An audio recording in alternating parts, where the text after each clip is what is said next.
Hello and welcome to Non-Stop Wrestling Chat. My name is Barry and this is your Monday Night Raw review. Right guys, let's get into today's show. Before we do, don't forget to hit like, subscribe and that beautiful notification bell.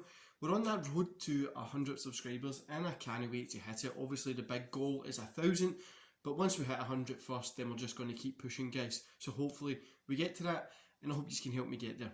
So, we kick off Raw with The Miz and Morrison coming out to cut a kind of promo. Then we get MVP and Lashley coming out, kind of saying that Miz owes Lashley a shot at the title. Miz says he's not got time just now with all the stuff coming up, Fastlane and Mania, there's press and blah blah blah, which I thought was pretty funny. Then Lashley gives Miz a kind of countdown to kind of make that decision. A really good opening to Raw. I actually quite enjoyed it. I'm not a big Miz fan. I'm going to hold my hands up. I wasn't that excited that he won. I'm still not that excited that he won. And I'm not going to be that excited because I'm not a big Miz fan. Then we get John Morrison versus Riddle. So Matt Riddle got the win here. This one wasn't really anything. Matt Riddle picking up the win. 2 stars. It was nothing special. But it was probably one of the longer matches of the night. And also, I don't know, something just felt missing, especially between a Morrison Riddle match. You would think it would be a great match, but didn't feel that brilliant. We find out that Rhea Ripley's heading to Raw, which will be pretty cool. I hope they use her correctly here. I hope they really kind of get something going on that. Then we get the New Day versus Retribution. Mason T-Bar. The New Day got the win. 2 stars, an okay match, nothing special. Really, this one was nothing special for me at all. Then Ali after it goes on the mic and he says, why do you keep failing over and over again? He's tired of this. How much longer is he going to have to deal with this? Kind of storms off. If this is on breaking up the Retribution, this has probably been the biggest failure for WWE in the past year. Like, how the hell had they managed to drop the ball in this? They could have just made it the lower card guys being disgruntled that they're not getting a chance and just go with it. But Adam Pearce in the ring, Miz and Lashley come out. Somehow this turns into Braun Strowman coming out and Shane O'Mac, and it leads to like a Lashley Braun match tonight. And if Braun wins, it'll be Lashley versus Miz versus Braun next week. If he doesn't, it'll just be Lashley versus Miz. Then we get the Tornado Tag Team match. Lucha House Party versus The Hurt Business, Alexander and Shelton Benjamin. Alexander and Benjamin get the win here. 2 stars, guys. This was only like 5 minutes, 6 minutes again. This one really was nothing special. It was kind of short, a little bit of a boring match.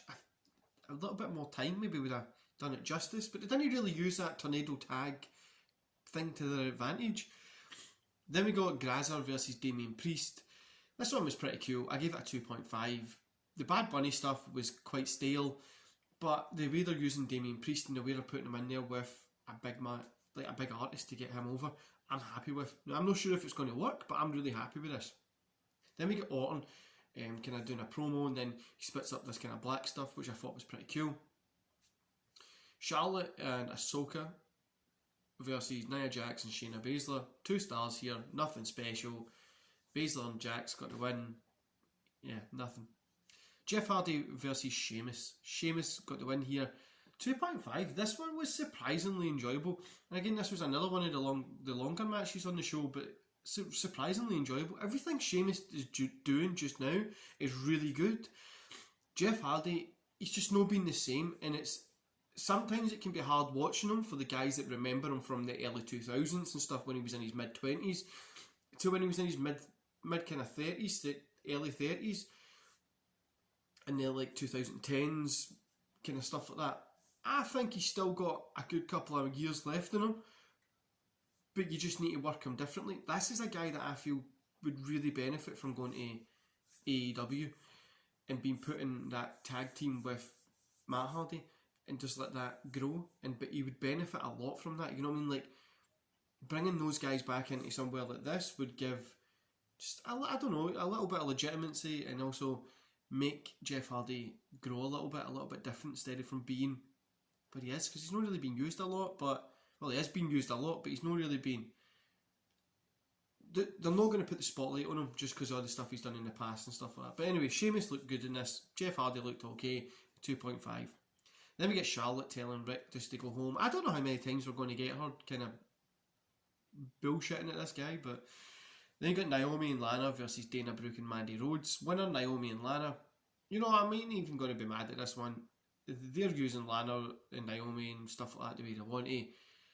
It was like 1 minute, 1 minute 50. It was not a long match at all.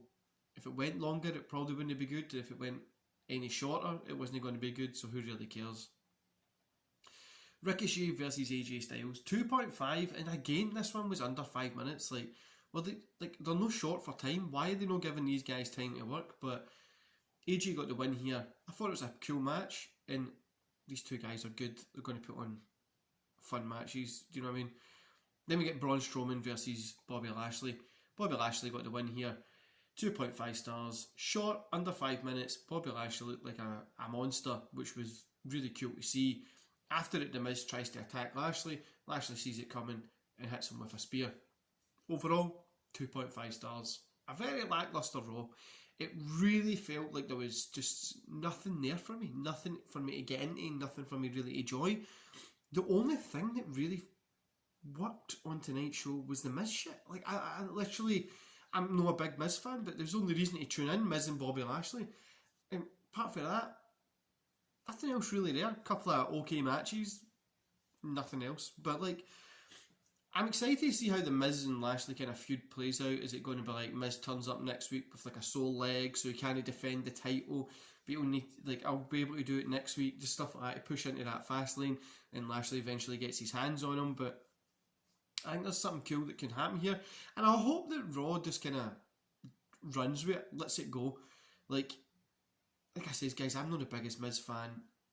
I thought it was silly that I'm winning the belt the way he done, but it gets it off of Drew, protects Drew. Do you know what I mean?